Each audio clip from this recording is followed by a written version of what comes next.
Shalom, renungan pagi ini dengar baik-baik. Yesus Sang Kasih Karunia mendobrak tradisi Taurat bagian pertama. Berapa abad sampai hari ini sebagian besar gereja terkungkung dengan pengajaran zigzag yang mencampur adukan Old Covenant dan New Covenant. Old Covenant, perjanjian yang lama berdasarkan hukum Taurat, dan New Covenant, perjanjian yang baru berdasarkan kasih karunia. Maka ketika saya mulai memberitakan Injil kasih karunia, Tuhan memperlihatkan bahwa kasih karunia banyak mendobrak tradisi agamawi. Berikut beberapa contohnya. Yesus menyeberang ke Samaria hanya untuk memulihkan wanita Samaria. Yesus menabrak tradisi agamawi Yahudi dan Taurat.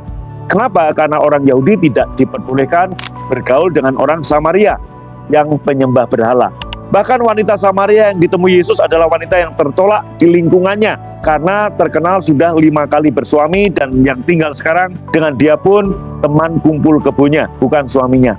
Wanita ini menimba air di siang hari untuk menghindari bertemu orang lain. Pertemuannya dengan Yesus Sang Air Hidup mengubah hidup wanita ini dan memulihkannya. 2. Yesus menjamah orang kusta. Alkitab mencatat setiap kali Yesus menyembuhkan orang kusta, dia selalu menjamah orang kusta itu terlebih dahulu. Penderita kusta menurut hukum Taurat adalah orang najis dan tidak boleh bersentuhan dengan orang sehat, dan harus diasingkan menurut hukum Taurat. Jamahan Yesus membuat luka emosional dan batin penderita kusta yang tertolak itu sembuh terlebih dahulu sebelum Yesus menyembuhkan secara fisik. 3. Menumpang di rumah pendosa, pemungut cukai Zakius. Saat Yesus menumpang di rumah Zakius, orang Farisi dan ahli Taurat mengecam Yesus karena Zakius dianggap pendosa besar yang memungut pajak lebih besar kepada orang Yahudi. Zakius dianggap tidak layak dihampiri seorang rabi Yahudi, tetapi Yesus Sang Kasih Karunia menghampiri orang yang tidak layak menerima kasih karunia tersebut.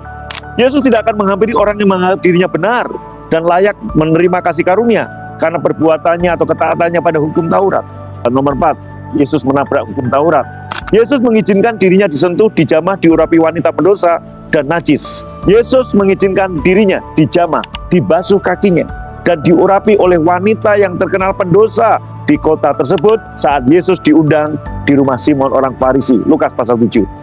Dalam Markus 5 ayat 25-34, Yesus menyembuhkan perempuan yang sakit mendaran yang adalah perempuan najis menurut hukum Taurat. Yesus membiarkan dirinya disentuh perempuan ini jubahnya. Itulah Sang Kasih Karunia. Hukum Taurat tidak bisa menguduskan manusia.